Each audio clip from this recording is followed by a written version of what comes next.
Welcome to the Garage Network podcast. Join us and the occasional special guest as we discuss everything automotive, from fixing cars as a technician, owning an automotive workshop or business, overall work-life balance, and even the occasional laugh. In this episode of TGN Talks, we were joined by Mario from Super Mario Diagnostics. We learn about his career path, and he also gives us some insight into things to consider when diagnosing and programming a car. We hope that you guys enjoy it. So are you guys getting any lag on my end by any chance, or should I, because I forgot to hook up the Ethernet cable, and I'm pretty sure, the internet here can get pretty wild. I don't know if you've heard rumors, but Florida's internet is pretty notorious. I think we've got you beat, Mario. We're one up from dial-up. Oh my goodness! Don't tell me that. No, you're perfect. Your audio, visual, is no lag. Everything's good. Perfect. Good. As we connect, we still get the beep, beep, boop, boop. Oh yeah. Can you get the trill sound? If you like Nintendo Game Boys, our computers in Australia.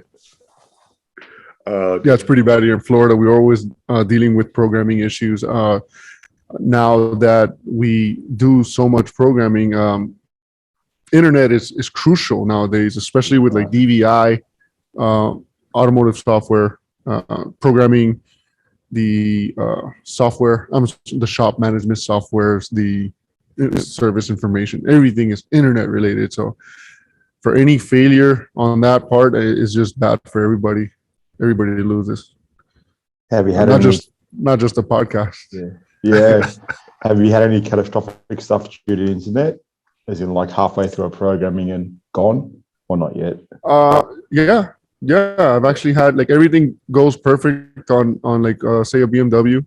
You're doing everything right, and then for some reason the internet service provider decides, hey, we're gonna cut your cable. That'll do you, or whatever it is. Yeah, and it breaks the car. And we had to find other means to bring it back alive, and it sucks. That's just one example. But there's a lot of cases, like especially with diagrams that are data heavy.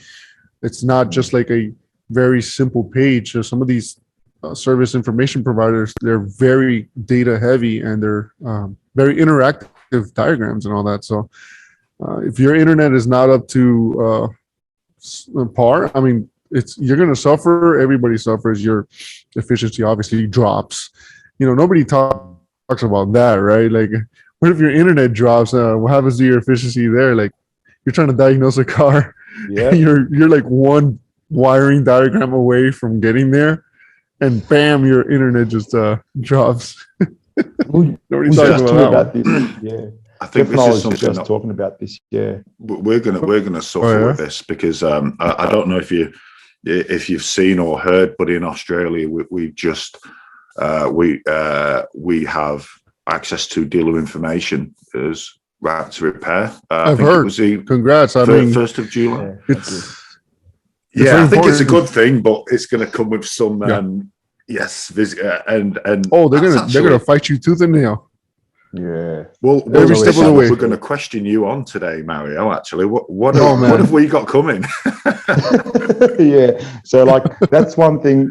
I think naively, we all sort of thought, oh yeah, great. 1st of July, we're going to have all the power at our fingertips. It's not gone that way. They'll give you crumbs if they can. Yeah. That's how it's always been. That's why right to repair. I won't be pretending to be an expert on that, but from my knowledge, it's always been a fight. It's always been a battle. You just have to keep going, and they'll fight it. They'll say, "Oh, you're not competent enough, or you're not professional enough, or it's a safety issue." But in reality, we should have a way to fix our own products. Or if I own a vehicle, if I own a Honda, I want to know how to fix my vehicle. Sure, it's in their best interest not to give you that information, but I wish the public knew that it hurts them too. It just doesn't hurt the technician. it hurts them too because costs go up. No, if we're trying to deal with a diag and you're just winging it, you're like, okay, well, instead of having a diagram where we could see the whole map of the whole vehicle, no, we're gonna have to reverse engineer your car before we can diagnose the problem, and that raises costs for everybody. And well, the public needs to know that, and it's a daunting task to begin with. Just the education of the public on that front. So, well, I'm actually very sure that's the angle that our parties took, was that the right to repair is actually for the consumer. So the consumer has choices, not stuck into just fixing. You know, I own a car, I should have the choice where to fix it. So I'm pretty sure that's how they actually got a lot of the rules and regulations passed to actually allow the right to repair to happen. Well, in Australia, anyways, that's the angle I think they played at, which look, it worked. And you know, if they're so concerned about safety, wouldn't you want the guy fixing the car to have all the information? If you're actually concerned about safety, let me fix a car safely. Like, I don't get it. Anyway. That's the thing. I mean, if you create a product, do you really want to give all the diagrams out to everybody so that anybody can just do what they want? I understand it. I get it. Yeah. But the automotive, like, humanity depends on so much on the automotive that it has to happen. It kind of like, you can't just put out a car out there and then expect nobody to want to fix it. You know, we need the freedom of choice. And if you want to monopolize repair, I would rather go about it at the angle that, with the angle that if you want to monopolize the repair, we look down upon that. You know, we as Australians, we as Americans or Europeans, Chinese, wherever, what have you, if you want to monopolize the repair, they'll do it with parts first, but if you want to monopolize the service information, we look down on that and everyone suffers, and it's going to be no secret that you are against the overall benefit of the consumer.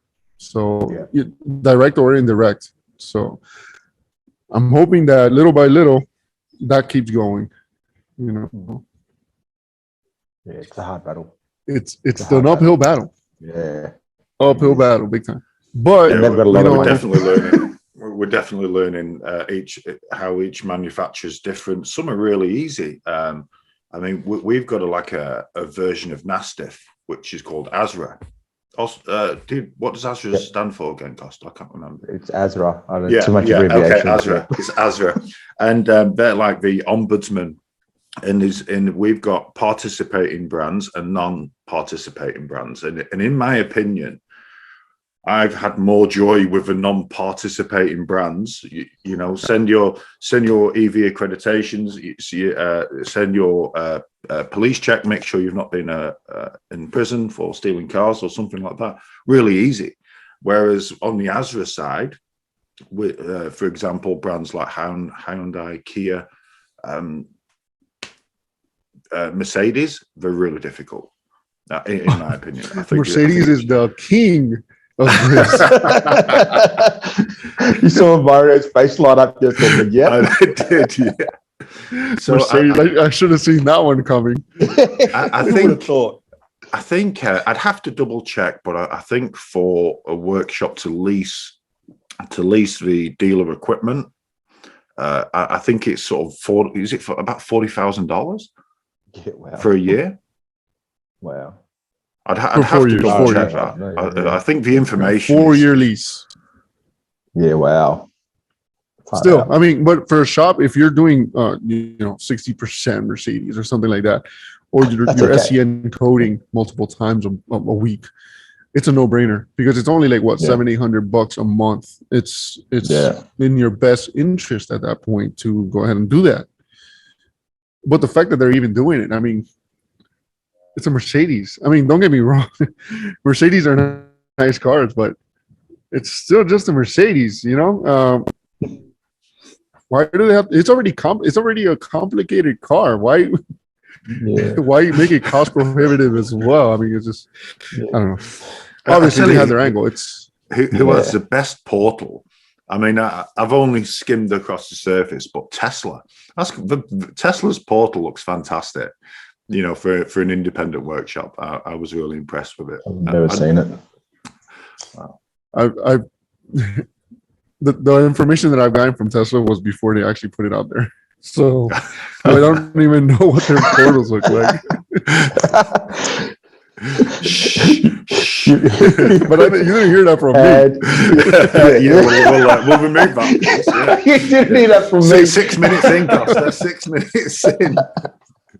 It's okay because we've done a few podcasts and I've said to Costa, I think Elon Musk is going to take me to court. He's watching us. I've made a few calls. I know, Elon, well done. But I'm pretty sure. I think you're getting sued by both Elon and also Volkswagen Group. I'm pretty sure they're the two groups that are taking you to court. Mate. maybe Sang. No, Volkswagen. I mean, I've never done anything with Volkswagen, but I mean, Tesla, they put their information out there. That's the thing. Like once people start putting things out there, it's kind of uncontrollable. So I think he knew that. I think he knew that information was already out there. So he said, "Let's do it for free, and we'll charge you other ways." So it's just how it is. For me, my favorite. Yeah, we'll find a way. I mean, of course, right? You know, write software and change the range of the vehicle at a moment's notice, or lock you out of supercharging. You know, without warning, with a paywall. You know, but for me, my favorite is BMW. You know, $30 a day, you get ISTA, you get all the diagrams, you get all the parts, the labor times. I mean, it's nuts. I think it's awesome. Whoever put in the effort to make that happen, I mean, do that for everyone else, please. Yeah, because it's awesome. And the interface is like what, $700-800, and yeah, they are constantly updating. It does have its issues, but it's a strong tool for the money. I think the good thing with BMW is as well is there's a lot of good aftermarket tool support that will flash in individual modules, your auto lands, your autols, and things like that. I think it makes it accessible to repair them. But they come with their limitations as well, because you can end up, you know, coding a vehicle wrong or causing a break. I mean, don't get me wrong, that risk is still there even with the legit stuff. You do everything right, and you can still run that risk, and you can still break a car or break a DME or something like that. So, but it is nice that the aftermarket comes around. But you know, some don't like that. Some don't like their ways of doing it, and it's understandable. But you know, the car has to get fixed. You know. That's right. But at the same time, BMW makes it accessible. Yeah. The car has to get fixed, but BMW at least, $30 a day, you can get that car done, and that's their diagrams are even better than Mercedes. Yeah, no-brainer. Yeah, that's the no-brainer. That's like $1 million in Australia, Costa, by the way. Yeah, it's going up for exchange, right? It's about 6.8 million. Yeah, correct. Yeah. Oh, then as long as you make 10 million on the job, just margin. Just put your margin on. You'll be fine. Yeah, it's just a margin. Pays for itself. I think we're all getting sued now. Oh damn. Yeah. Oh, it's all right. That's awesome. So it's all right. I guess what I'd like and me and Costa had a chat earlier, but what made you get into the industry last year? Necessity. Yeah, right. It's a bit of a long story. There's multiple angles. There's like, oh my goodness, where do I start? When I was 6. No. Yeah. So when I was 1, no, just kidding. When I was like 13, 14, my mom would have, you know, we didn't have a lot of money or anything like that. So we would buy like the oldest cars and whatnot. And she had this one mechanic, so-called mechanic. He really was a parts changer, don't get me wrong. You give him anything electrical, he was gone. He was out of it. And whenever anything would happen, she found, like, she just kept going back to him. And I started catching on. I was 13, but still, I started catching on. Like, hey, listen, every time you go to this guy, you pay him money, but he finds a way to get this car back to you. I mean, obviously, I know better that she had a hoopty. She had a hoopty. But in those days, in my mind, I thought, this guy is ripping her off. First is this, and then is that, and he worked in that area, and then it's this, and then it's that, and then he just kept pumping money out of her. And then one day I just told her, why do you go to him? Why don't you just go somewhere else? Take it to another mechanic. Take it to somebody else. And in Spanish, she tells me, what do you know? You're not a mechanic. And she was Challenge accepted. She was dead on. Challenge accepted. Oh, it's on. And no, incidentally, I actually did. I went through like every job you can think of before I went into mechanics. It was just that mechanics caught my attention once I was in it. And even though I was close to quitting, I was close to just getting out of the industry. I ended up doubling down instead. So yeah, it started with that, but also my grandfather would teach me whatever he could. And he was not a mechanic. He was just the guy that something broke, he took it apart. He took it apart and he would try to fix it. And if he couldn't fix it, well, yeah, it was broken anyway.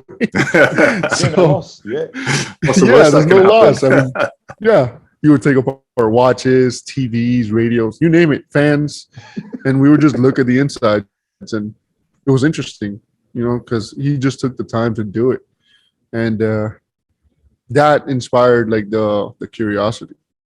So, and then the necessity part came, and not to like bore you with like every detail, but the necessity part came where I was like 19. I was working at a firearms manufacturer, and I was working at an assembly line. I was able to afford a motorcycle. I got into motorcycles early on. I mean, I loved them. As soon as I got on two wheels, I loved it. It was amazing. I was fascinated. So I bought me a Suzuki Gixxer, 750 cc's, and blew the engine. Well, actually, I didn't blow the engine. What had happened was the chain was not maintained. Obviously, I bought it secondhand. The chain broke and it got wound up in the front sprocket until it met with the crankcase and split the crankcase apart and leaked oil and coolant everywhere. And I almost, skidded. I almost slipped and died, but I didn't. And it was hot and I had to get pushed. I was actually riding with someone else, and they were able to kind of like, put their leg against my rear peg, if that makes any sense. Yeah, and pull you along. Push me home. Yeah. I mean, I don't know where he is now, but thank you. I don't think you're watching, but thank you. He pushed me home, and I considered the costs of whether to replace the motorcycle or to try to fix it. And as it turns out, Suzuki has an amazing manual for like an 01 Gixxer 750, and it lists every single detail, every tool you need, every torque spec, every sequence, every procedure. And I read it for like 6 months straight. And I said, you know what? I might be able to do something like this. And it's a 3-part crankcase. You can buy the head, the mid case, and the lower case where it's the transmission and all that. So it's all housed into one unit, not like vehicles nowadays where it's 2 separate units to make up the powertrain. Motorcycle, it's just all one piece. It's awesome. Yeah. Bought all the pieces, $1,200 later, and a couple of tools, and we got it fixed. And that gave me like the confidence to go into a shop and say, hey, I can rebuild engines. I'm actually a professional engine rebuilder. Oh, yeah. I can rebuild them. It got me the job. I started from zero. I started from like changing See, oil. I was getting ready for you split your crankcase, you went to the auto zone or whatever it's called there, you bought a tube of epoxy resin and I fixed it. Beautiful. No.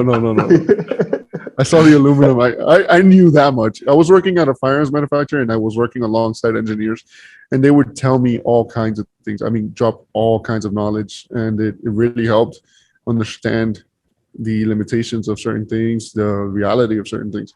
So that really helped me as well. You know, I think I wanted to can become be tricky things as well, especially the way the lower crankcase halves, the chain running in the center, and So you just reminded me. I fixed it, but I didn't fix it completely. So remember, the chain got wound up. So you're an engine rebuilder, not a chain fitter, right? No. So excuse me, the chain got wound up, which is something I didn't consider when I was, having this thing apart. I didn't examine every inch, every millimeter of this thing. So when I put it back together, engine, started right up, revved it up, put it into gear. We're good to go. We're about to go. And every couple of feet, I would hear click, click, click, click every couple of feet as I'm rolling down the road. And it was because the chain put so much pressure on the gears, on that gear, whatever gear it was, I forgot if it was second or third, that it made an indentation on the gears. And that was causing my click. So I had to take it apart again. And look at the gears, see which gear was in, see which ones are responsible for turning in those gears. And then I found the little nicks on the gear. So then I had to take apart all the gears and stuff and replace the gears and then put it all back together. And then we were good to go. So he nearly left that part. I had my first comeback. I had to do it twice. Yeah, I had my first comeback. It was amazing. But look, that's quite simple. That's just taking the bottom off. You're not having to completely strip it down, but still, well done. Good work. Thanks. I mean, it actually kind of like propelled me into mechanics in general. That's what really got me into this stuff. So then I applied to a shop, a change store. It was a tire shop, and the rest is history, right? So how did you make that? That's how I got started. That's what I find interesting. How did you make the progression from deciding that, tire shop, lube shop, whatever you want, and then I really love the complex stuff of my school. The complex stuff, That took a while because I was about to quit the industry. Go figure. I was applying at Winn-Dixie, which is like a supermarket. I wouldn't get no calls. Right. I would apply at like whatever. I mean, entry level everything, and I wouldn't get anything. And this was after I was doing all kinds of jobs on my own. And then the shop actually responded because I told them I could rebuild an engine, obviously. They called your bluff. We need to send this. Well, they didn't want me to go rebuilding engines. Yeah. They didn't want me to go rebuilding engines. They're like, you know what? No matter what your level, we're going to start you at zero. I'm like, okay, I'll start at zero. Let's learn this thing. And so started from scratch. Oil changes, belts, maintenance, service stuff, the express lane, I guess you could call it nowadays. The express lane guy, that was me. I was knocking out tires in no time. Killing myself, really, because it adds up. And I was trying to be the fastest gun in the West, and then that's where I started getting to a point where like, do I really want to do this forever? I mean, there's got to be another way. I mean, I became a mechanic, yes, but I'm not happy doing oil changes all day and tires. I want to progress. I want to do what these other guys are doing. They're diagnosing things. And one day I threw my back out pretty bad. I was in an accident. It's not like it was all mechanical, stress and all that screwed out my back. I was in a car accident, and screwed up my back. And at the time, I didn't feel it. So I walked away. I didn't, call the cops or anything. I didn't go get checked out or nothing. I didn't feel it at the moment. And then sometime later, I did feel it, and it was bad. And I was working already, and I couldn't even walk straight. And it was so bad that I said, I think I can't do this anymore. I can't be doing these tires and these, like hustling everywhere, running around like a madman, getting these cars out. I think I did 30 cars a day at one point, just knocking these cars out, in and out, in and out, in and out. And at that point, I said, you know what, I think I might be done. And I had a diag. I had my first diag. They said, you know what, we got to check in the light. We want to give it to you, because I had started expressing my concerns. Obviously, I said, you know what, this is taking a toll, with the accident and all. They're like, all right, well, you want to get into diag? All right, let's give you a diag. And it was a P0171 on a Mitsubishi Endeavor, and on both sides it was, both banks were lean. And I'm like, oh my goodness, what did I do? Where do we start? Fuel trims? It needs an oil change. It needs an oil change. Yeah. It was at the end of the day. I scanned it. I saw the codes. At the end of the day, I'm like, hey, we need it till tomorrow. We need it till tomorrow. I go home and I'm searching everything I can about P0171, fuel trims. I go into YouTube. I mean, it was the first time I actually looked into YouTube to look for anything diag wise. And step one obviously was a smoke test.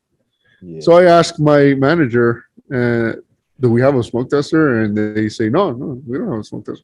And back then, the cheapest smoke tester you could get was like $1,200-$1,300. Yeah, they were big bucks. I remember early on. Yeah, nowadays you could. Yeah, nowadays money.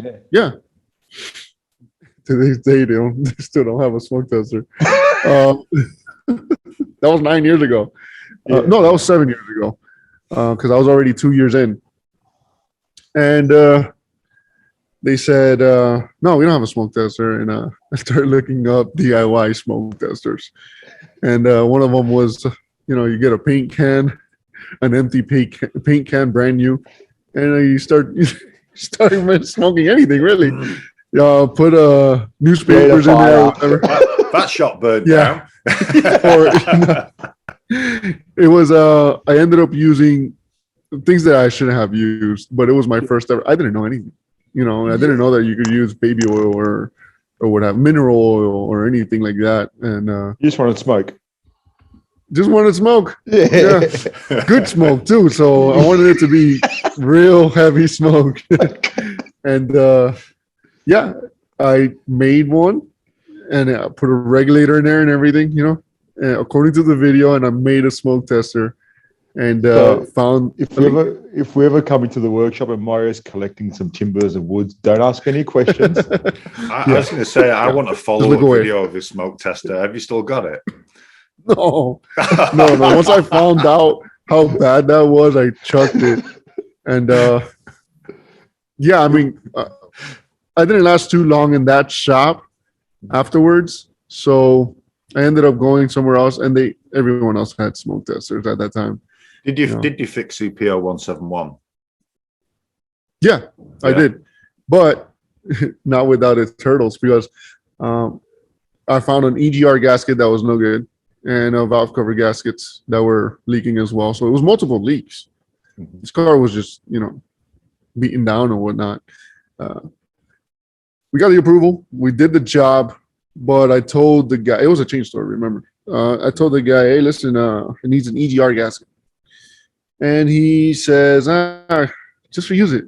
Just reuse it. Me knowing nothing, me knowing nothing, put the same one back on. I'm like, hey, we should change it. Oh, we can't get it. Whatever the latest excuse was at the time. Maybe they couldn't have gotten it. Who knows? But he's like, oh, see if the used one works. Or just reuse it or whatever. Put it back on, and everything's great at first, and then the check engine light turned on eventually, and yeah, that was my second comeback. 2 from 2. All my comebacks here, man. What's going on? 2 from 2. Well done. 2 for 2. Yeah, it did leave. I had my comeback. It was my first diag, my first real diag, and I learned a lot about fuel trims at the time and how they affect the feedback system. You know, how they affect um, fuel correction, all that good stuff. So I learned a lot just to know how to handle that one code, and that opened it up for me big time. You know, it wasn't even an electrical issue that opened it up at that time. The electrical did come later. Once I started, you know, getting into the cam and crank sensors, that opened me up to scanner danner and whatnot, and that just goes from there. Just as long as you're, I mean, I learned by repetition, so I had to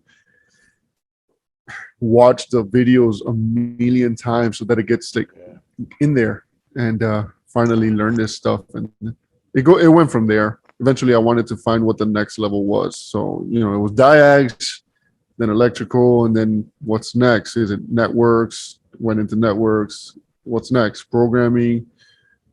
Going into programming. What's next? ADAS. You know, it's just not staying stagnant is the key in this industry. If you want to change parts all day, that's great.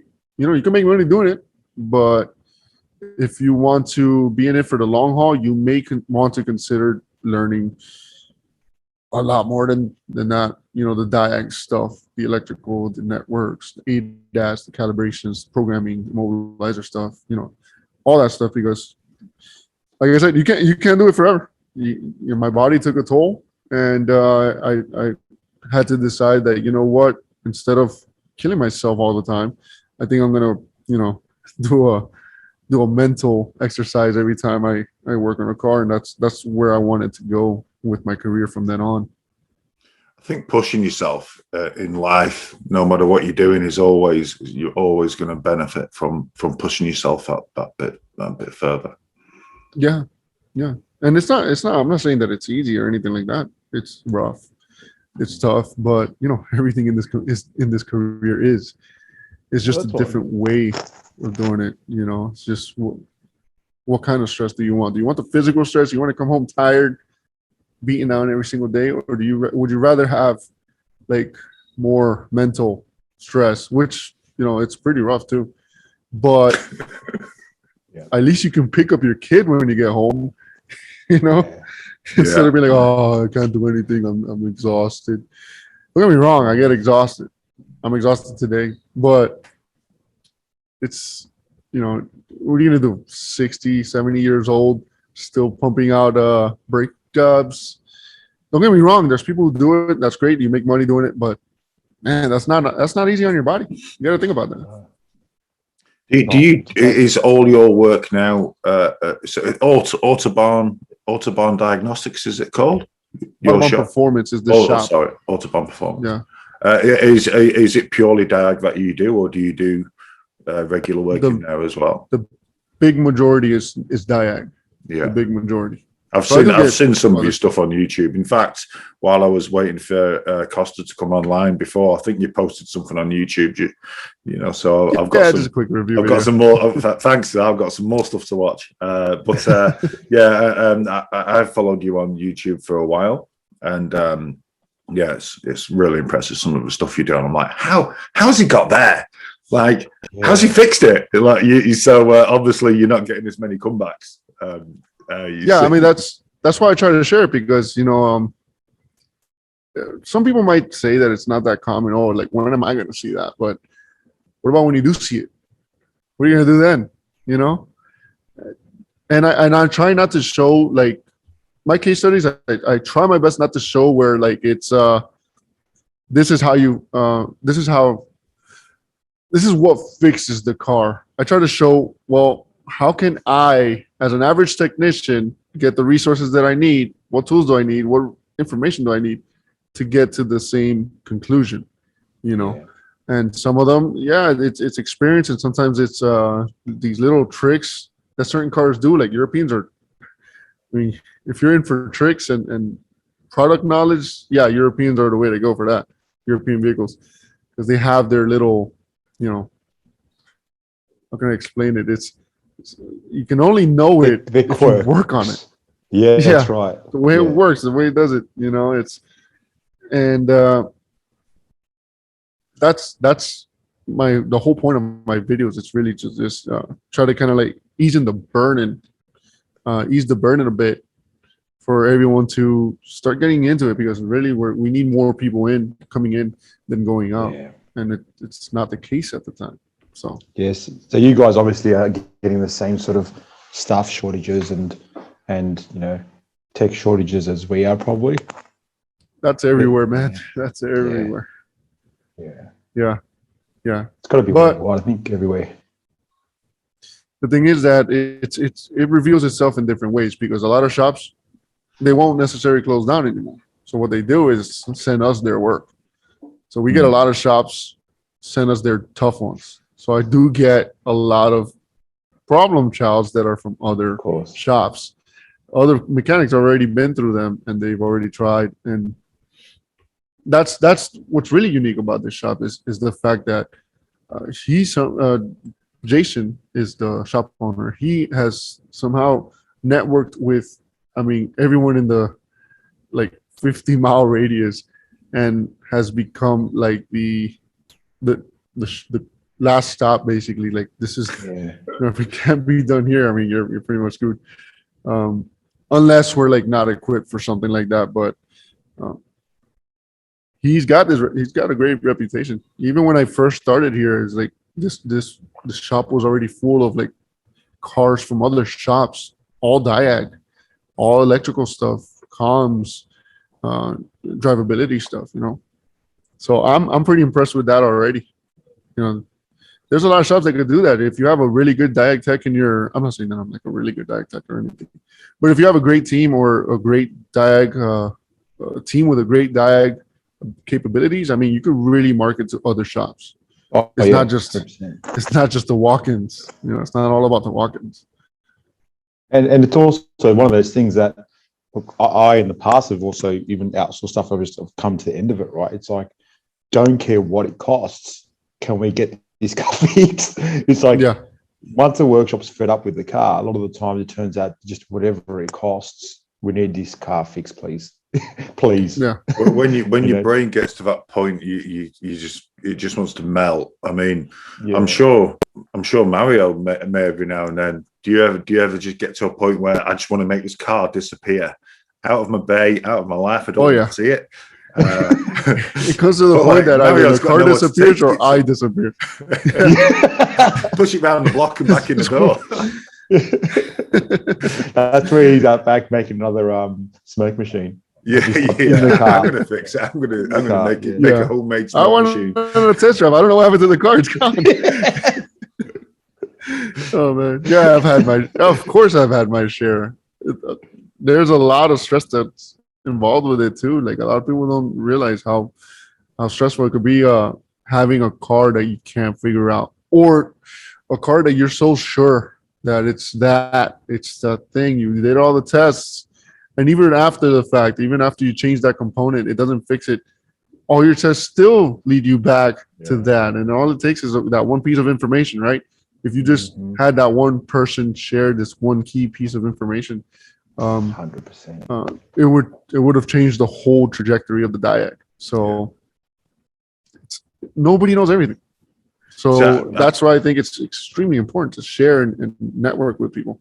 Well, that was going to be my next question, because I've recently seen you had a bit of a sort of open networking day. With food and pizzas and probably beer and tools and stuff. I think we're in a good position in Australia where we can do things like that as well, and other guys speaking to each other and being able to pick up a phone or hash out a car with a fault. I think it's brilliant to be able to do so. There's enough work. That's awesome. You don't need to, no one's stealing your customer. They probably don't want the customer. They don't want another car, but we want to help you.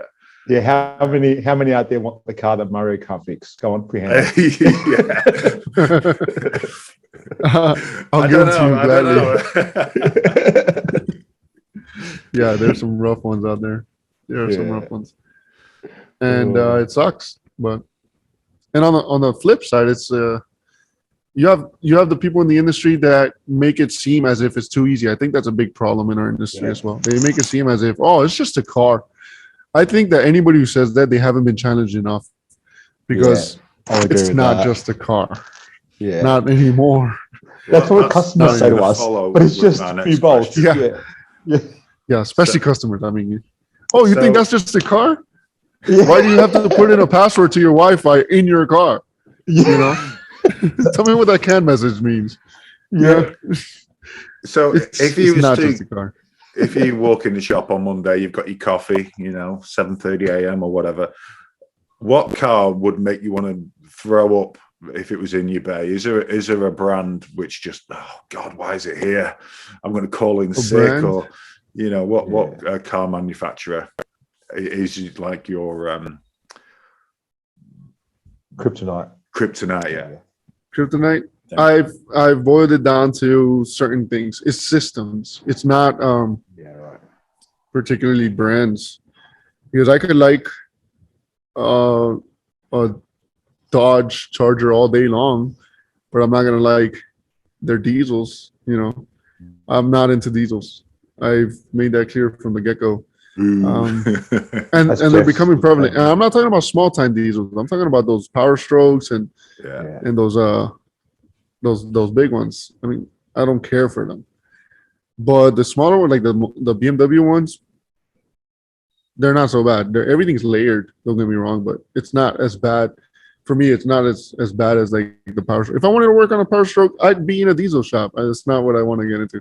Yeah. But also the CIS systems, the continuous injection systems, the old school CIS systems, I don't care for them. I got my ass kicked so bad by one that I swore never to touch another. You're traumatized, bro. Yeah, screw that. Don't get me wrong, a lot of people can get pretty good at them. Do we need to have a talk? Are you okay? You need to have a talk. I am not into them. No, the smoke machine doesn't do anything on those. Like the manuals are all Xeroxed off of like an old manual. Like they are photocopied 10 times over, and it's missing words sometimes.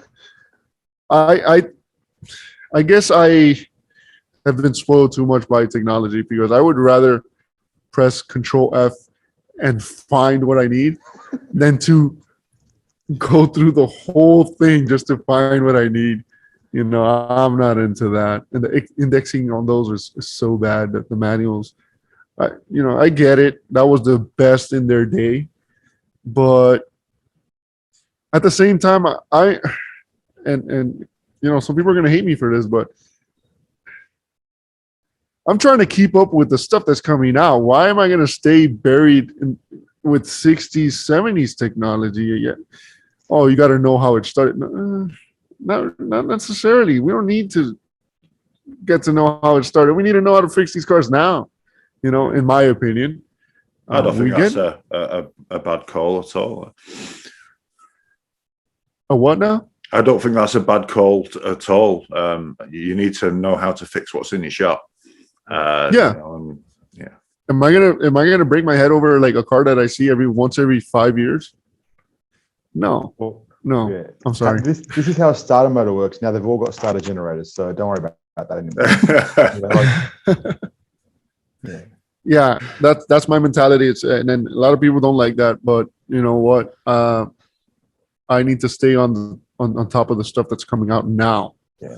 All the electrical stuff, the circuit board level stuff, the fact that we're going to end up with module shortages, I think that it's going to be a definite thing. Not to be like a naysayer or like a gloom type person, but we already saw it once. We already saw it several times. What makes you think you're not going to see it again? Down in Oz, we're still feeling it. We can't get we can't get anything. We are so short of a lot of components right now, and modules are like almost don't bother calling manufacturers anymore. It's like, who can fix this, rather than it's almost not worth making a call in 90% of the cases. But the problem is sending Exactly. them away is so hit and miss to have them repaired. It's so hit and miss. I don't Finding know what it's someone- like in Florida, but you know, you send a computer to a specialist. Oh yeah, you know, it was broken. We've fixed it, and you put it on the car, and it's just no different to how you sent it. I don't know. It's so annoying. Well, the we bad had thing that with in the is UK as well. Yeah, well, the problem with that is then you think you've misdiagnosed and you start chasing something else, you know? Right. It could be a MCU issue, which is the big boy chip in there, right? Yeah. And well, what are you going to do? You're going to change the MCU, but then you would have to change all kinds of stuff. But not to go too far into that. Let's say it's an MCU issue, but the guy on the one fixing it has tested everything outside of that and can only decide to say to you, it's either the MCU or what's the usual case is, I don't see anything wrong with this. So they did their part, right? Oh, I don't see anything wrong with this. But did they like hook up everything and actuate it and do everything that they needed to do to find out that that's the problem? Or whatnot, like to find out it's not a component level problem. It could be a logic issue inside a firmware issue inside the motherboard. So most of the time they're going to tell you, oh, we couldn't find anything wrong. And then that turns into a whole nother thing because it's okay, did I misdiagnose this thing?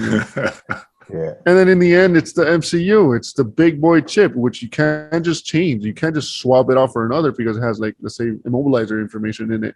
So if you do swap it out, well, you're not going to be able to start the car. So that's where it becomes a mess. You know, the thing about circuit board level repairs is that you need everything in place. You need all the inputs. You need all the. You may be able to hook up a scan tool and bidirectionally control things, but it really depends on the component we're talking about here. But other than that, you're just doing continuity testing and resistance and diode testing and ruling out short circuits. It really depends on the kind of failure, but it's a really physical check. It's kind of like it's literally checking wires. It's like you would check any other sensor. Oh, it's shorted to 5 volts or shorted to ground, but in the motherboard level. So you're really doing the same thing that you're doing up on the car, but on the circuit board level. But what do you do when you ruled out everything outside of the PCM, right? That's right. You know, what are you going to say? That's You know, right. and you can't just change out the PCM these days without having to reprogram everything, you know. So just send you broken electronics to Mario in Florida. Address is in the description. See, no, I'm not a pro. Specialist. I know enough to be dangerous. That's all. Story of my life. I need to write that down. That's awesome. So you finding that you're doing a lot of those repairs now in house? Are you starting to do a lot of them sort of there and there, or are you still sending stuff away for that sort of ECU repair? It depends on the case, because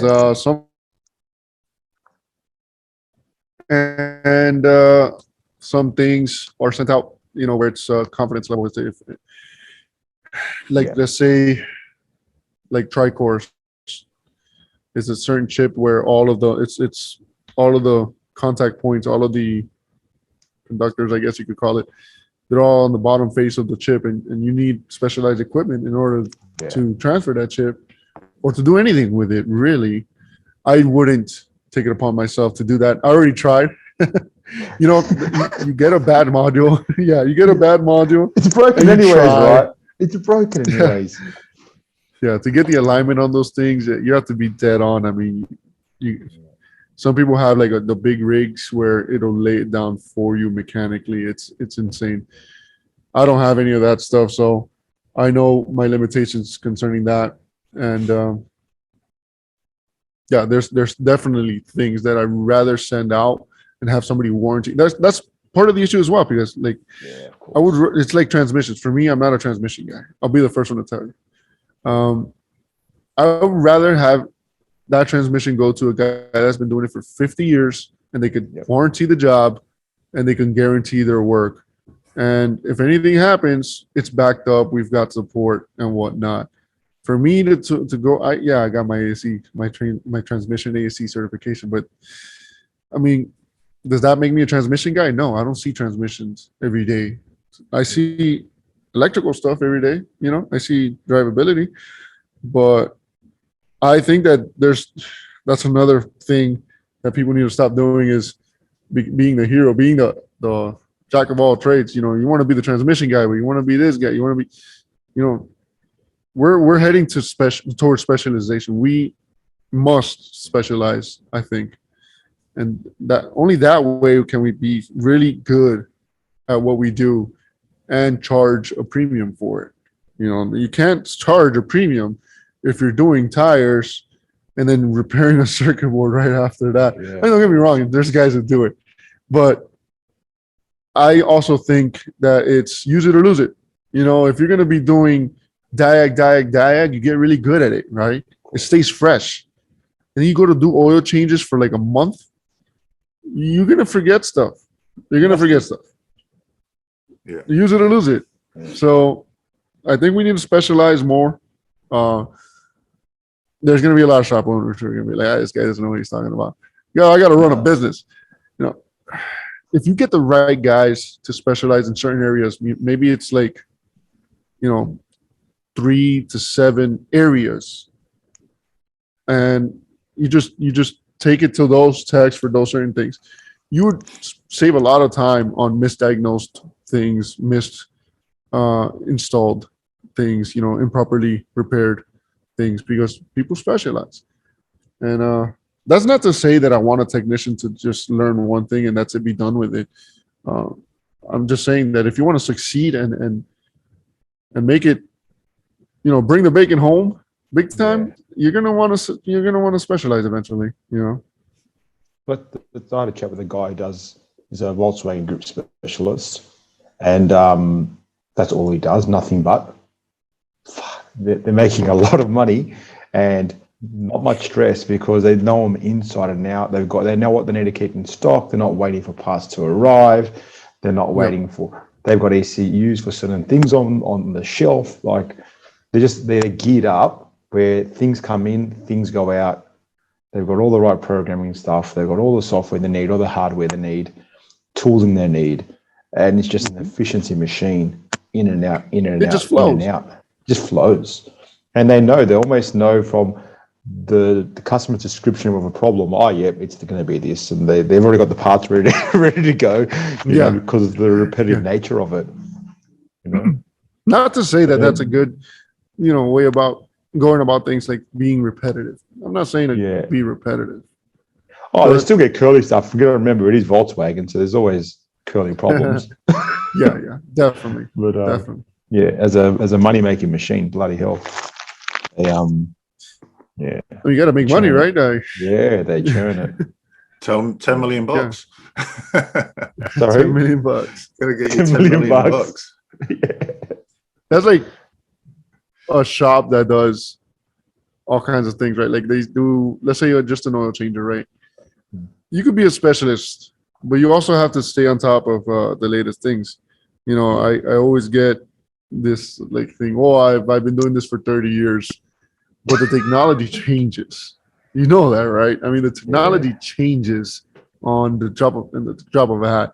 You could be doing oil changes all day long, but as soon as you get one of those new Porsches, you're gonna be letting out transmission fluid where you thought that it was engine oil. So it happens a lot. Like you have to stay on top. I've done that before.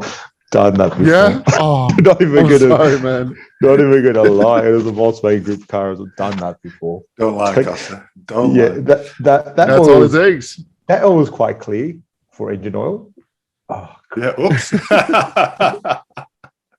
Let me see how much comes out. If it comes out like 5 quarts, we're okay. And then it comes out like 7, 8 quarts. I was like, okay, that wasn't overfilled. Yeah, and then look at the information to refuel, remove transmission. What? Yeah. I've seen those.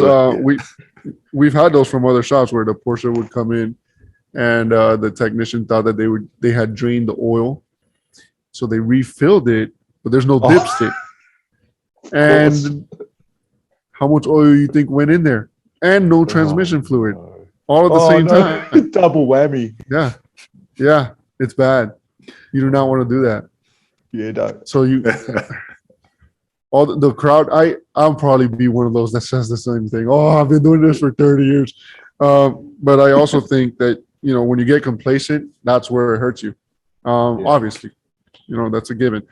But it's easy. It's easy to do that because you get used to something. You start not looking up diagrams. You start not looking up the service information. Oh yeah, I've seen that before. Yeah. And then you get complacent, and then you make mistakes. And I just think that this industry, this field, has a way of keeping you on your toes. Every new car that comes out is just constant. It's a constant thing where you just have to keep reading, keep learning. And the day you stop learning is the day you're going to screw up. I've said it plenty of times. You have to keep learning in this industry. It never ends. Totally agree. I always make it very clear. One of my worst sayings when I hear people say, "Oh, but that's how we've always done it." Oh, yeah. No, that's when I hear that, it just boils me. That's how I've always done it. That's a problem. That's a problem. That's how you've always done it. It should have never. Oh. I'm going to write this down as well, Costa. This car just came out. What are you talking about? You've always done it. We've always done it, and it enrolls in like a 2022 electric something. You haven't always done it. You're lying. I always filled it up with gas. Yeah, I always filled it up with gas. Can't do that anymore. Things change. You got to get with the times. That's right. And that's why I think that it does nobody any favors to stick with the old stuff. Not to say that there's no market for it. There's a market for it. There's going to be willing and paying customers to service their older vehicles, and that's fine. If that's your thing, that's fine. But we're already falling behind. There's a technician shortage. We need to stay on top and keep these new technicians coming in, or else everyone's going to be hurting. Everyone's going to be hurting big time. Totally agree. What do you think the solution is for that? Do you have a solution in your head that you think might work for encouraging guys that are on the fence, thinking about doing something in the automotive space? I'm trying to do that already with my YouTube channel. Yeah. Is to kind of show. Did you hear about? I don't know the exact details, but it was like a race car company. I don't know if it was NASCAR, or if it was like the Formula One, right? Those guys. For the longest time, the way they've always done it, right? For the longest time, they never allowed people to take photos and videos of their events. You would have to pay for it, or it was very exclusive. And then they started losing the audience. They started losing their audience. They started dwindling a bit. And it's a big, big industry. That Formula One stuff is big money. Oh my goodness. But they were going down. They were on a downward slope. And what did their new CEO do? They said, you know what? We're going to let people film. We're going to let people do pictures. And it's going to get, screw it. Let them do it. And what did they do? It went on social media, went everywhere. It went like wildfire. And their sales just started growing again. And all the youth started coming back in. I think that we've done too good of a job of, holding on to our secrets. Now, don't get me wrong.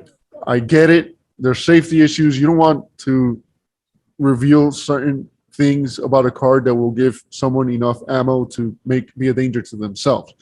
But at the same time, how do you expect people to come in if everything is so veiled? And first, what do you accomplish by keeping all those secrets, right? Let's say that's the perfect world for most of these technicians who do this. They don't share. Let's say that was true, right? Let's say that happened. All right, so nobody's sharing anything. And then when a new technician goes into a shop, nobody has an incentive to share with that new technician either, because then their pocket gets hurt. If you're on commission, you have no incentive to teach that new technician. So first off, there's no way for you to learn outside of the industry. Once you get into the industry, you have nobody to teach you. And then, what incentive is there to stay? Why would I? That's got to change. Yeah. That's got to change. You know, if you're going to be successful, you need knowledge, right? Where are you going to get that knowledge? You're going to get it from people who already have it. And if they have no incentive to share, then how is that ever going to be the cycle that we need to grow, to continue this, to continue getting technicians into the industry? That's the way I see it. Maybe I could be wrong, but no, I agree. I think it starts with sharing. Level. Yeah. Yeah. Maybe there should be a It starts good at culture the workshop level for sure. Yeah, good culture that every workshop should have. Like, you know, they should all be sort of sharing as much as they can. Team effort rather than the individual sort of thing. I think it works a lot better. Yeah, but it's not incentivized. That's the problem. Which see, we're different in Australia. We don't do many because you guys have like a what's the word for it? Like all of our what's it called again? The way they flat pay. rate? It was flat rate. Oh, flat. The other one. What's the other one? Yep. Yeah. The one how you got like a time rate. And you get paid for that time, and if you do it faster, you still get paid for that time. We have none of that. Does not. I only actually learned about that when we spoke to Sean Tipping, and I couldn't believe it was a real thing. Because in my head, all I pictured in my head was if I had my staff member and he was trying to race the clock, all I can picture is mistakes happening. That's all I can picture in my head.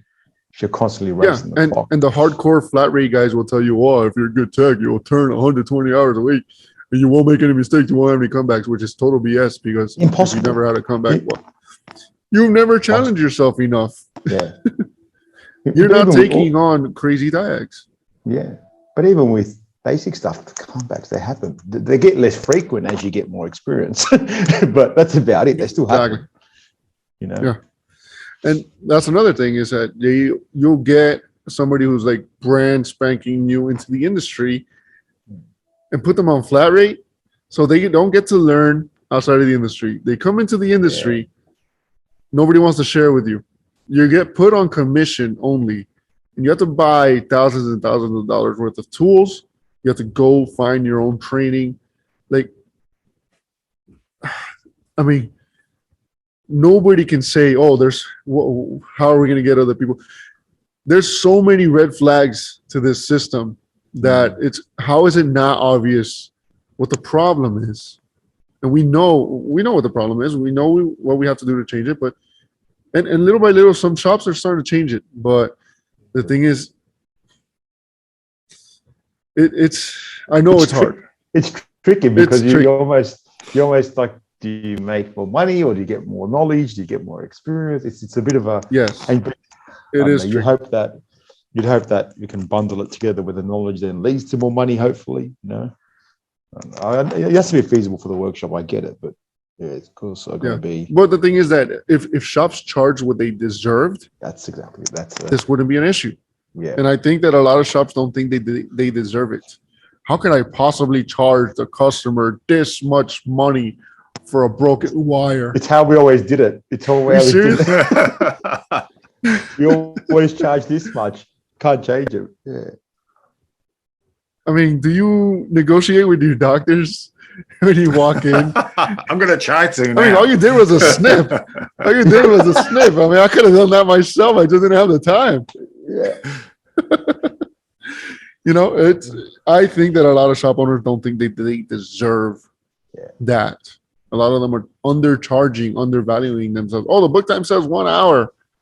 Yeah, but the book time says 1 hour for a brand new vehicle. It's not talking about a rust bucket. Yeah. It's not talking about a rust bucket that's been through 50 other technicians. Yeah. It's not talking about a man-made issue. Yeah. You know, it's talking about a brand new car at the dealer where they decide this is how much book time it's going to be.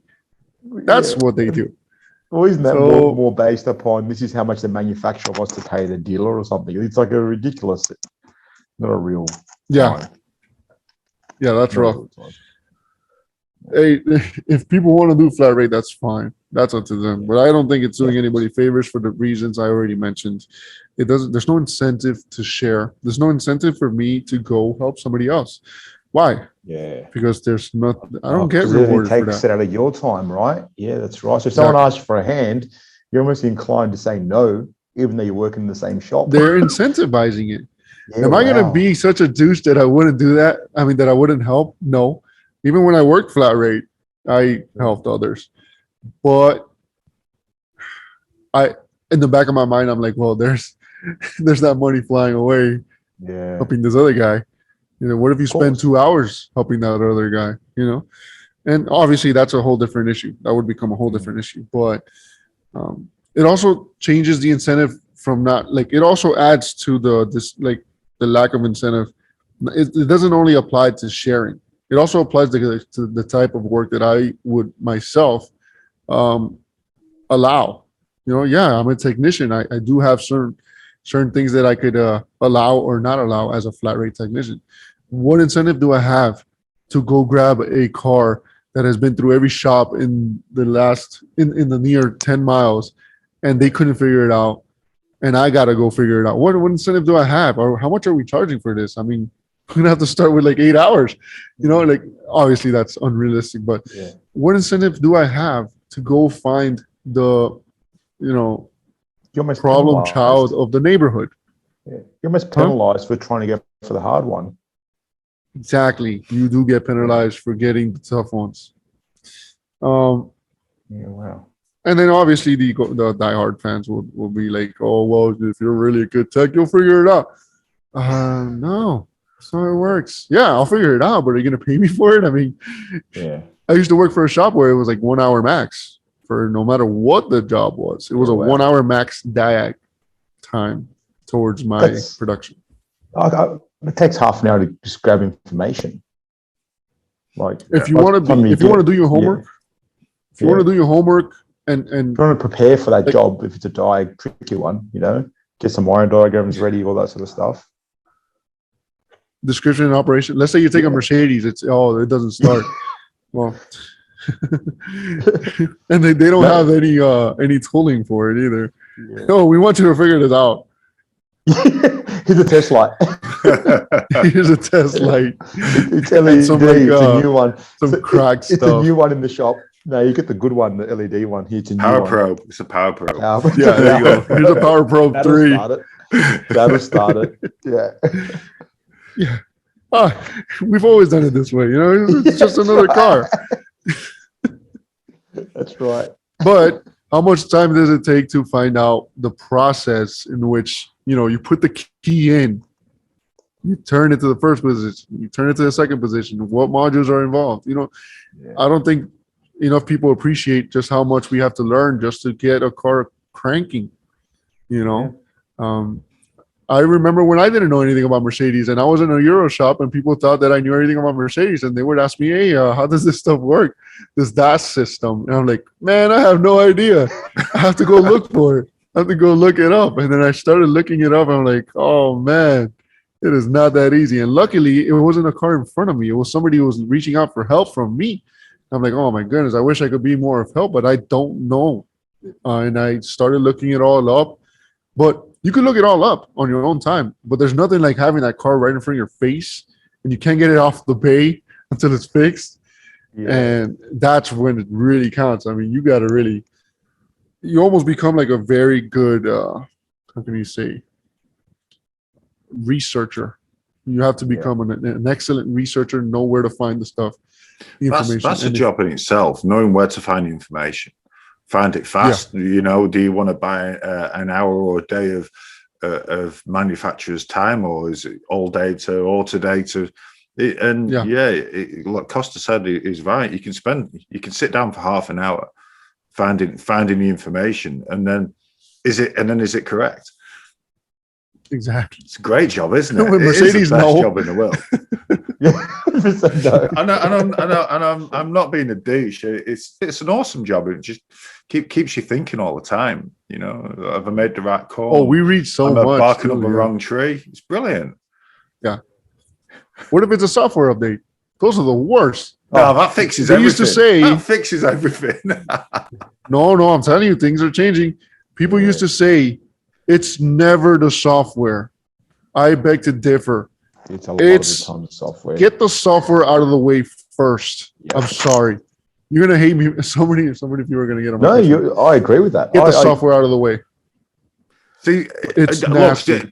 I agree in one aspect, because let's take for Volkswagen, for example, there may be a software update, but you need to change your hardware. You need to change your EGR cooler. And what people do, they've got their fancy tool, and they're able to do it, and they're not replacing the hardware. They're not changing. They're not changing the modified parts. Updated parts. That's where I think software updates are dangerous, because you need to make sure you've done the job properly. You need to have that manufacturer's information that guides you.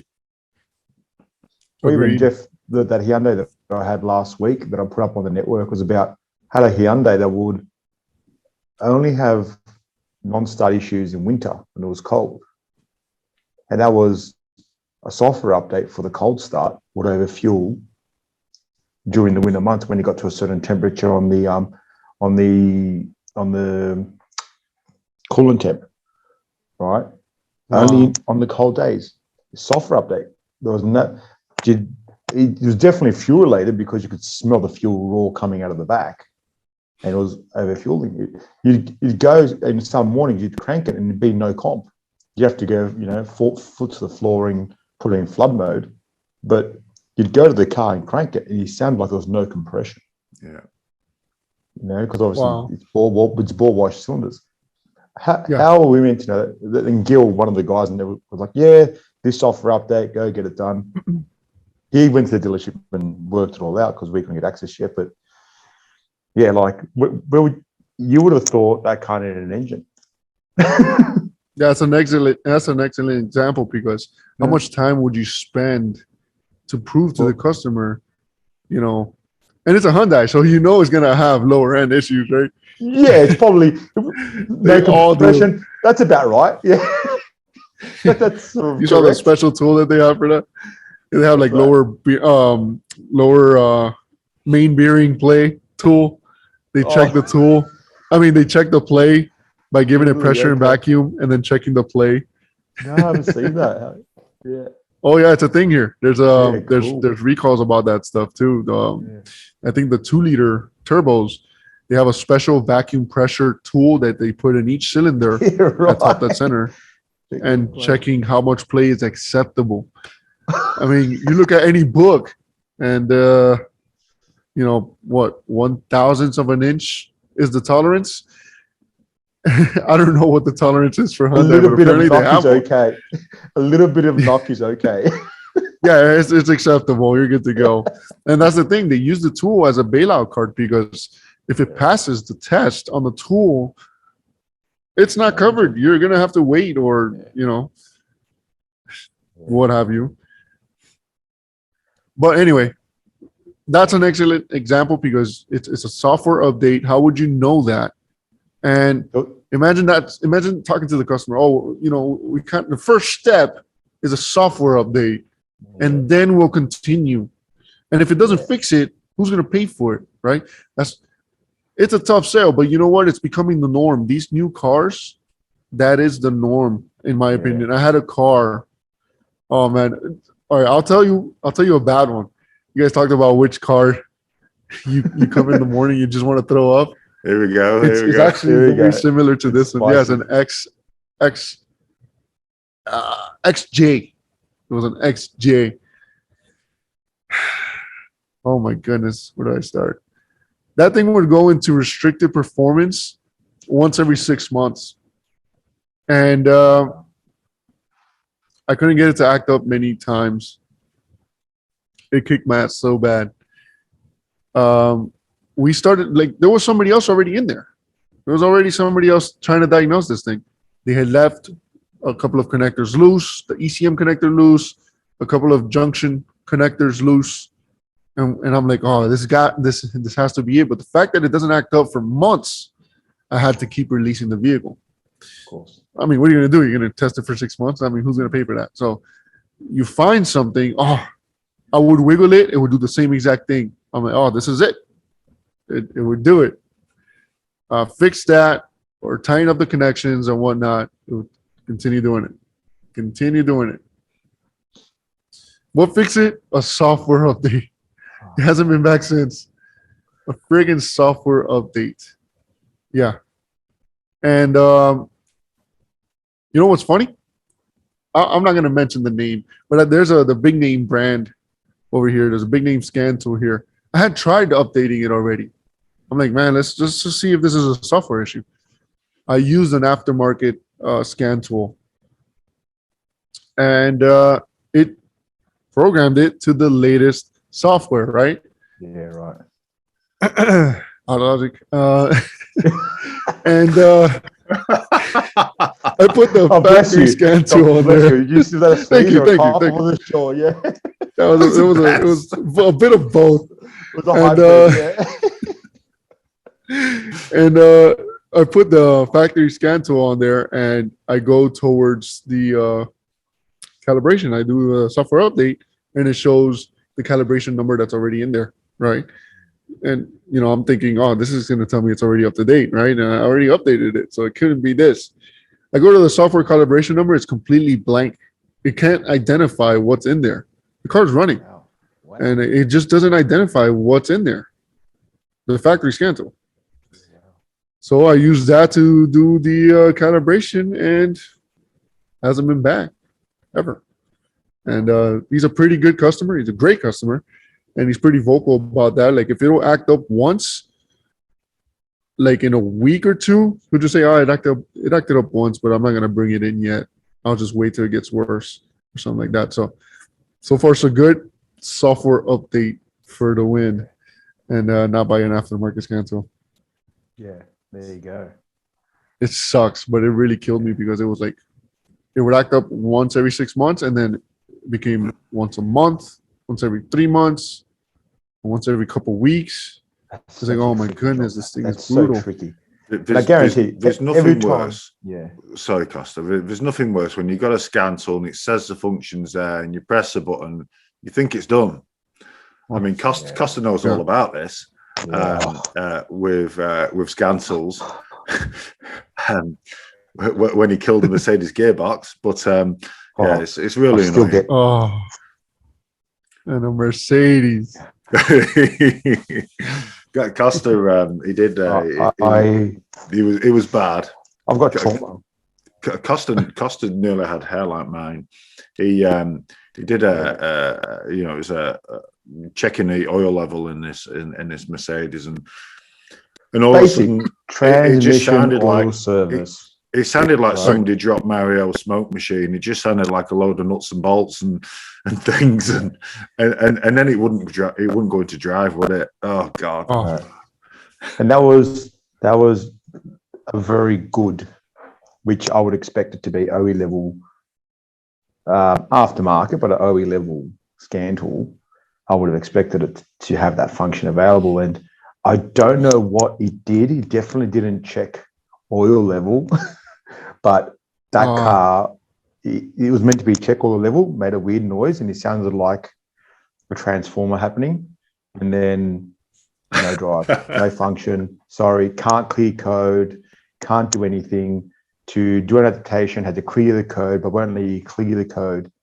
I'd already called within 5 minutes, because Jeff was with me. Within 5 minutes, I've already called my transmission guy. Hey, I've broken the gearbox. It's coming on a tow truck. He was like, "What do you mean? You can't just break it by..." Okay, no, the level's correct, but I just sort of double check with the scan tool. I've broken it. Something's happened, right? We put a very generic scan tool on there and did a calibration, and it fixed it.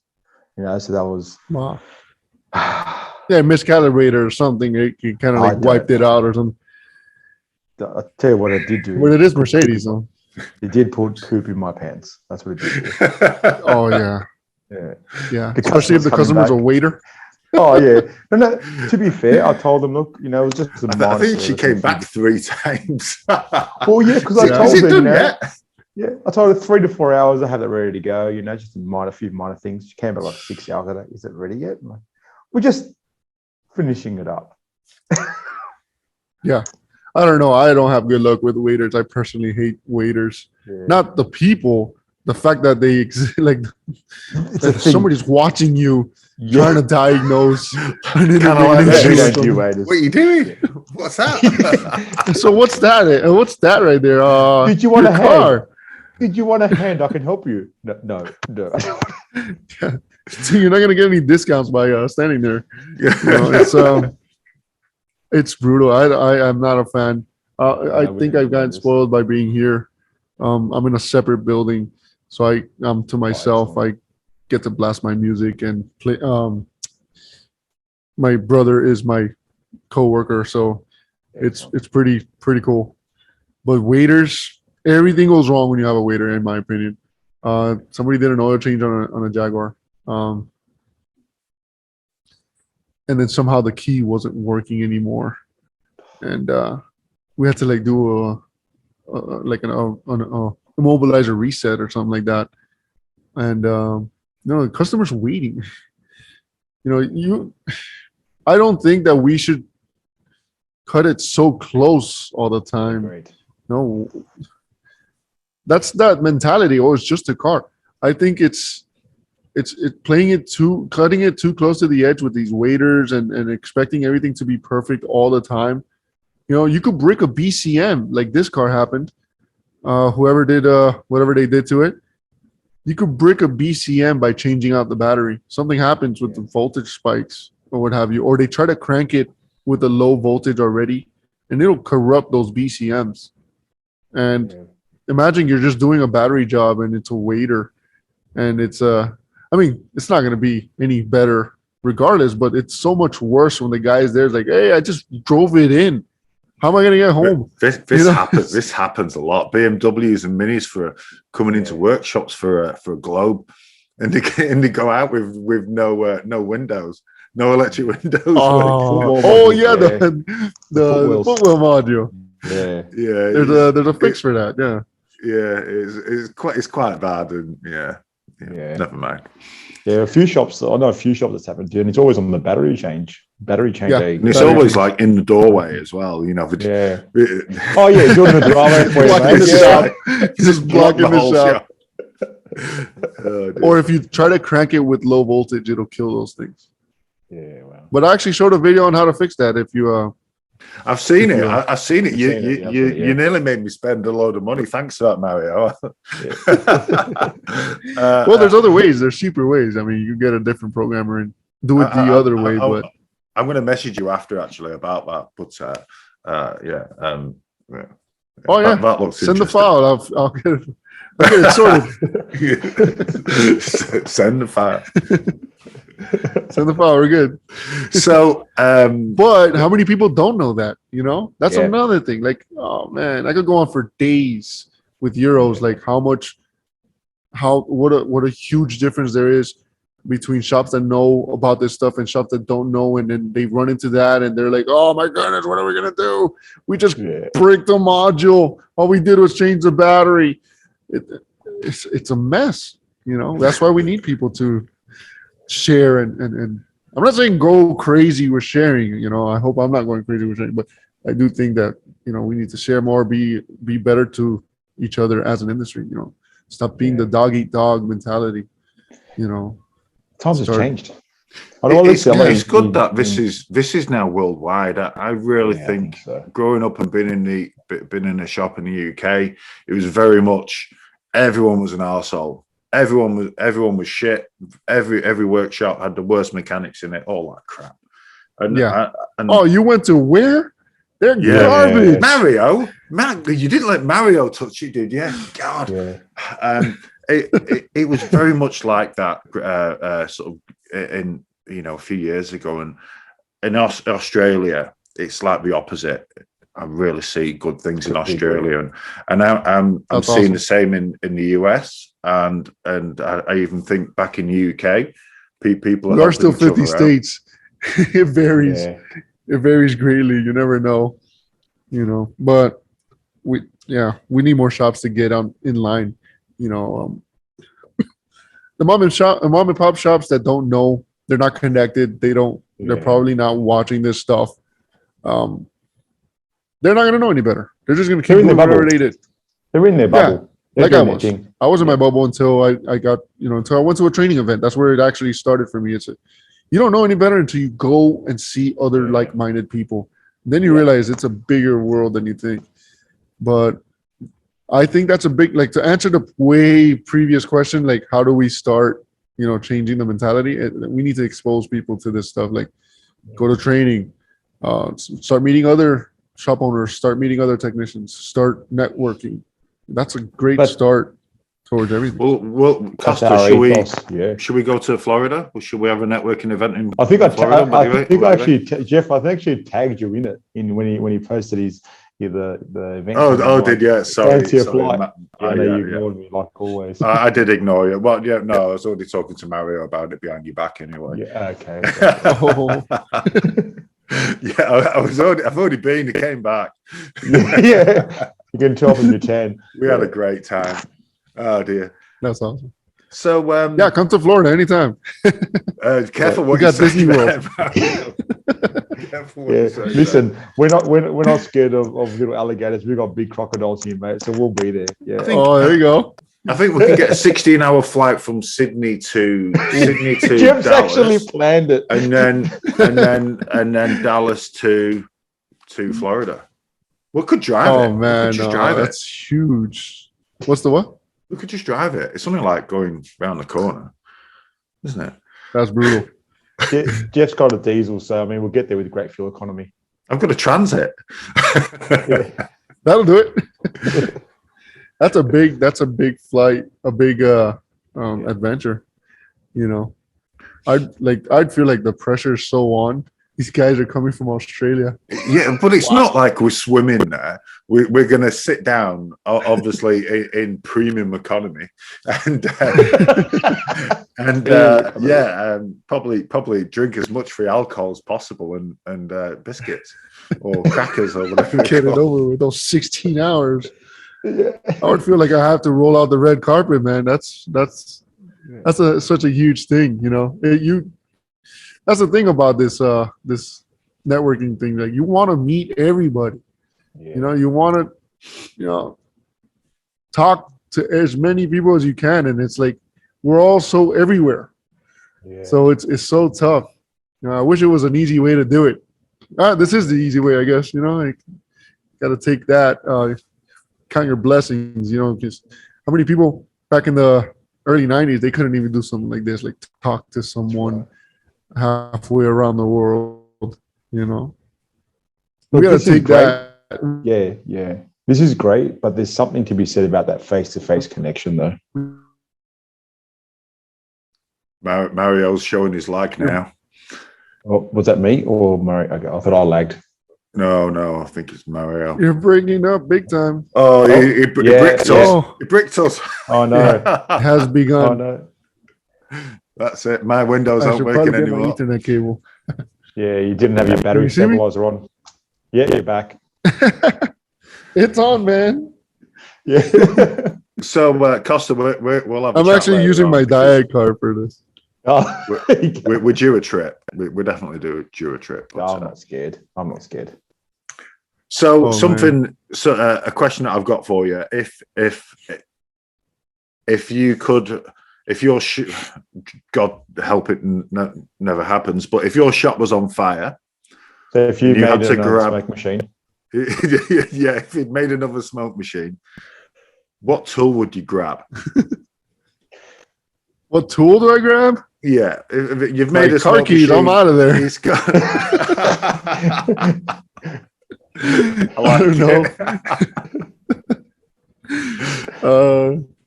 Well, I care about the shop. I would hate to see it burn down. I would call it. I know, hypothetically. How about we word this in a way that doesn't involve someone's shop getting burned down? Yeah, okay, well, why does it have to be so catastrophic? I know, it's so dark. So dark. I think what he's trying to if I can only live with one tool. If I can only do my job with one tool, huh? That's such a nice way to put it. Yeah, but it's not the same, is it? I think what it was, we originally asked Sean Tipping, and because he obviously I think you asked if your car was on fire. Yeah, because his mobile. Yeah. So look, the fire thing, it's just stayed. We said the same thing to Scanadana. You didn't get upset with me then. Yeah. Well, God, what are you crying for? Sorry, Mario. My wife does that. She asks me these questions, like these crazy questions, like, "What if I was drowning in the Lake Michigan?" I'm like, "What are you talking about? That's never gonna happen." That question. It's like written down in our book of questions. Like, oh, I'm sorry, man. I didn't we mean to get on your offended case, Mario. God, I wish I never asked now. I'm sorry, dude. So yes, if you could pick one tool to diagnose a car, what would it be? One tool I would die with is Yeah. I don't know, to be honest with you. I don't know, because it's so tough. You need so many things just to do. You see, that's why the I fire guess it thing depends works, on the diag. because you've got to be fast. You've got to pick it quick. You know, you're giving him too many options now. It really depends on the diag. I mean, is it a crank no start, or is it a no comms with anything? I don't know. It's so hard to place that to answer that question. I think I know what it is. The scope, huh? No, your autologic. Anyway, moving swiftly on. I'll throw it into the fire. Mario's getting sued. Man. Thanks for being back to the podcast. I've just been served. Oh man, it was a pleasure, guys. That was such a quick answer. Oh, that was excellent. No, man, I would not grab that thing. I don't know what I would grab. I really like my IM608. The Autel IM608 is awesome. But I have another tool now that is like really pushing it. The top down max. It's been awesome too. But I think the Autel IM608, it's you don't forget your first times, right? That's a terrible analogy.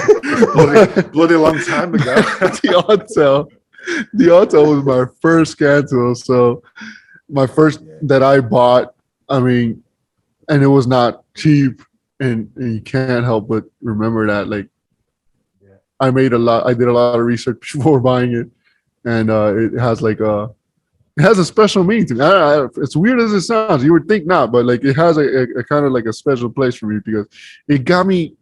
It opened the doors not only like to the big bidirectional stuff and the all that stuff, but also the immobilizer stuff, the keys, the EEPROM stuff. It like opened up so much more for me, which I don't know what it would have taken to get into that stuff if it wasn't for that. If that makes any sense, it's absolutely. I think it would be the IM608, because it got me so like. Just having the tool and learning its capabilities got me. It became a gateway towards all kinds of other things, and it's a very capable tool. It does a lot, and no, there's no scope in there. I love my scopes and all that, but if I only had one tool, it would be that one. Yeah, Good it choice. would be that one. Good choice. Yeah. I'm not sponsored by Autel. They're not like telling me to say this or anything. Yeah, on the bottom, just so you know. on the bottom, you see it come across the screen. Yeah, sponsored by. You just mentioned Top Don, and I actually recently it landed. I think 2 days ago. I sent Costa a picture of it, but I actually bought it from Sean Tipping. But yeah, I bought a Top Don to try. I've always been really a bit good. I haven't actually seen one before. It looks good though. Yeah. Which one did you get? A Phoenix Smart. Oh, the Smart, yeah. So, but I hear great things about that one too. And I also got the key tool as well, the Ninja thing. I haven't done anything with that, but I want the programmer as well. I'm definitely short on. I could definitely add a bench programmer. So I might try that as well, but yeah, the Ninja Box is a programmer.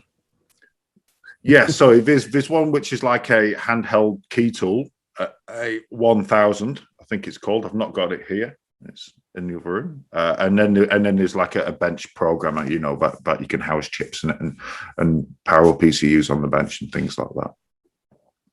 Nice. Yeah, I mean that's the kind of stuff that you won't know until you get into it, and you're gonna have to bother all your friends. Mario, into it. Mario, I'm just in Florida. I've got my top on with me. Got all my stuff Yeah. with me. No, I've Yeah, done some, I've done some great bench stuff before with tuning Nice. equipment and ECU cloning and things like that, which is but yeah, just something else. I'd like something else. The chip tuning tools are okay to a degree, but yeah, I'd like to do a bit more and learn a bit more at the same time. So. Yeah, it really depends on what your needs are. Like, is it for cloning? Is it for mobilizer stuff? Is it for adapting used modules, or it's all of the above, isn't it? It's what needs to be done. In the end, it ends up being that.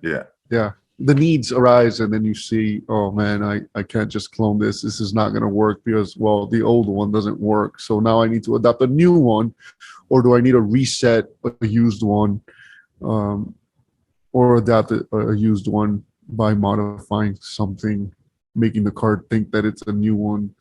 So it's not just a cut and dry. Oh, I'm just going to clone modules. I'll be good. It's not like that, because I've learned this, like DSG controllers, certain Volkswagen control units. I thought I was pretty much covered, and I've had my ass kicked a few times. So that's just not happening anymore. Hopefully, it happens. Yeah, I mean, all of them. For me, I learned the hard way. I learned everything the hard way. So. That's the only way I can learn those things. You know exactly what you're missing when you actually need it. Yeah. When it's really broken, it's like, I'm not doing that again. Put a hand up. Or, I mean, you're tempted to every time a tool updates. So you wonder if they updated it and now you can do it with that tool. So then you got to spend all that time doing it just to find out, oh, well, it still doesn't do it. That's the thing about those. Yeah, it can be time consuming, but once it's in your best interest to write this stuff down. What did it, what tool got the job done?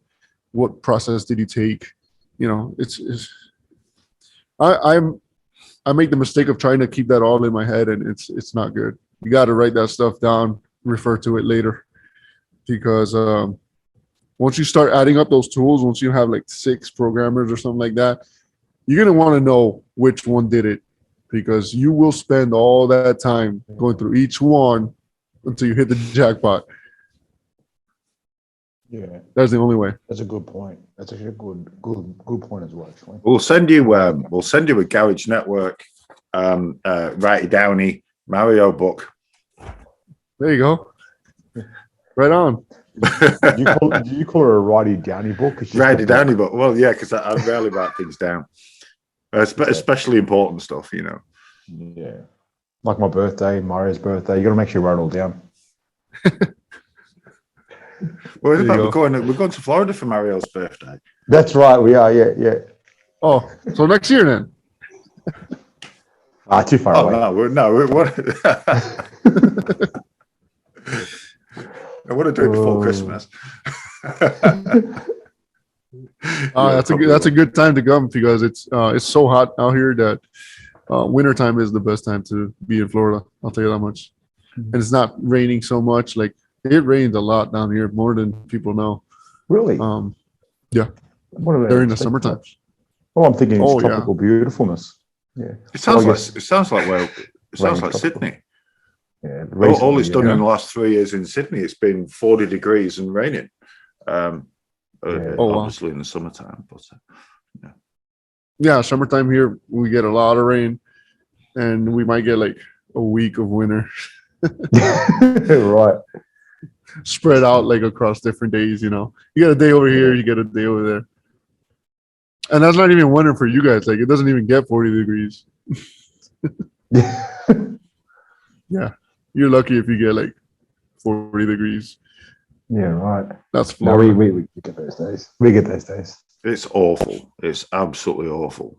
You open your van door, you open your beautiful air conditioning van door, and it's like you've opened an oven door in your kitchen. You know, you just get this waft of heat. Yeah, but to be fair, you're from the UK, so you're used to like your summer's like 8 degrees. Yeah, it just makes me laugh when these guys they've got Milwaukee jackets with the heaters in it, and I'm like, mate, it's not even cold. There's no ice on your tools. What's wrong with you people? You need to go and spend a couple of years in the UK and see what cold is. Yeah, a lot of people like the cold. I like to think that I do because I was born and raised here in Florida. But then yeah, it's not that easy. And everyone, Florida. Yeah. I'm sorry? Everyone likes the cold till they go into the cold. And then it's like, oh, wait a minute, this is cold. This was a mistake. With the cold, you can add layers in the cold. You can't take layers off in the heat. Yeah, well, you're you going to sweat. Well, you can, but you'll be back in prison again, Costa. That's right. That's right. That's right. Not again. This guy. Damn it. Right, in pillars on D-wing. Public indecency again. Yeah. Repeat offender. Yeah. Oh, dude. Well, this is going downhill fast. Yeah, I know. If you ever want to come to Australia, Mario, let us know. We will make that happen. Oh yeah, we'll roll the red carpet. Absolutely. I would love to go out there.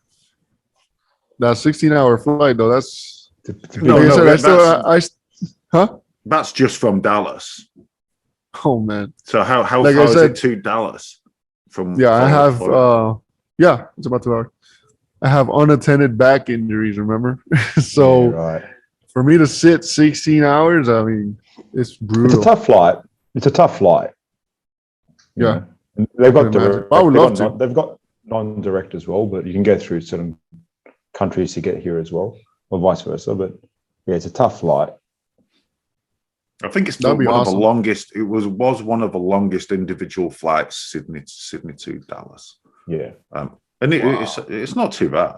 It wasn't too bad. You can land on the west coast and then make your way across. You don't have to go straight to Dallas. Yeah, go and have a couple of a day in Perth and then a week in Sydney, where all the cool kids are. There you go. I got to get my passport ready, man. Well, we've got, this is like a verbal agreement anyway. We've got it recorded, and there you go. It's a gentleman's agreement. And if not, I'm going to send it to Autologic. Oh snap!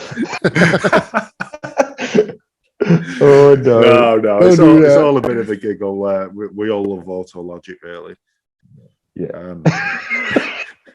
I mean, in all fairness, they do stuff that other Scantos can't. Yeah. Simply just cannot. Even the top down, the auto, all of them. But it was massive in Australia when I moved here. Everyone loved it, and it was once upon a time massive in the UK, and then everyone didn't love it overnight. Wow. Yeah, it was a huge hit here because the support was second to none. But then they started hiring so many people, and then they went around with this campaign about you don't need to hire ATEX anymore. You've got us. And it's just turned into this whole other thing. And then they got bought out. Like it became from Opus to IVS 360, and it's just like this giant mutt now. It's a mixed breed of like a bunch of. Oh, did you call it a giant mutt? Mixed breed, yeah. Yeah, it's not even what it originally was. So you lose things like that when you start becoming like this whole other company. They lost a lot of the quality that was the original, wow factor that brought everyone on to begin with. And the tool itself started falling off too, because everyone else is starting to catch up. And that's the thing as well. I think back then they were like the only guys doing certain things, where now a lot of these other sort of entry-level scan tools, they've really upped their game. They've upped their game. Yeah. I like that too, because like all these companies are just like battling it out, trying to keep up, trying to stay on top. I love that. It benefits us. Yeah, absolutely, 100%. We're the end user in this situation, so we win. Yeah. Well, no, I'm not a huge fan of Autologic anymore. I don't know if maybe if you do see this, maybe they can take something out of it and change it. There's nothing. I don't know. Everyone's been making it pretty obvious to them. Like, so I just don't want to get sued. That's all. I'm just trying to cover all our backs. But doing the mandatory politically correct. If they need to up the game, they need to up the game because people talk, people network, and that costs money. So, it's feedback. It's feedback. Yeah. There you go. Yeah. Well, there's no shortage of that. straight on the fire again. Love it.